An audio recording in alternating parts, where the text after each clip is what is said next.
Madam నేను ఇంతకుముందు మనం చూసింది ఈస్ట్ ఫేసింగ్ అండి, ఆ. ఇది వెస్ట్ ఫేసింగ్. సిమిలర్ కాన్సెప్ట్, ఇక్కడ కూడా పార్కింగ్ కి స్పేషియస్ గా ఉండేటట్లు డిజైన్ చేసాము.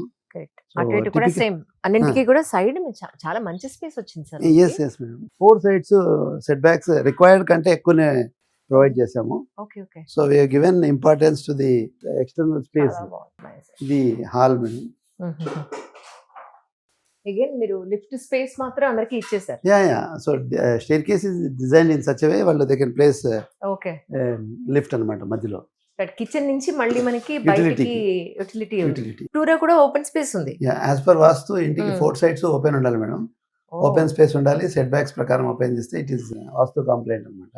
జనరల్ గా కాసన్న వేయించి నడవడానికి కూడా వే లేకుండా ఉంటుంది కదా, అలా కాకుండా చాలా స్పేషియస్ గా ఉంది.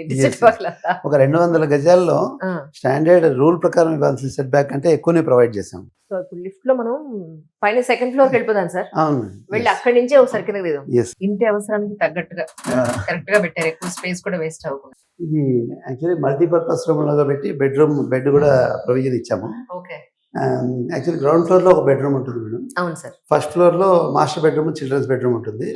ఇది మీరు గెస్ట్ బెడ్రూమ్ అనుకోండి, లేదా 4th bedroom, additional bedroom are multiple. ఇది మ్యాట్ ఒకటి పెట్టాము, రైట్. జిమ్ లా వాడుకున్నా కూడా. సో వాష్రూమ్ కూడా మీరు ప్లాన్డ్ గా చేశారు సార్. అంటే జనరల్ గా ఇక్కడ వరకు ఇచ్చి ఆపేస్తూ ఉంటారు కదా, మీరు చూసారు లేదో, సీలింగ్ హైట్ మొత్తం టైల్స్ వేసి ద బెస్ట్ వర్క్ చేయించేసారు. అంటే మళ్ళీ ఎక్స్ట్రా ఇంక వాళ్ళు ఆలోచన చేసుకోవాల్సిన పని లేదు. Correct absolutely. Really nice. Praneeth group, trust inbuilt. మనకి ద బెస్ట్ ఇవ్వాలనేదే ప్రణీత్ గ్రూప్ అంబిషన్.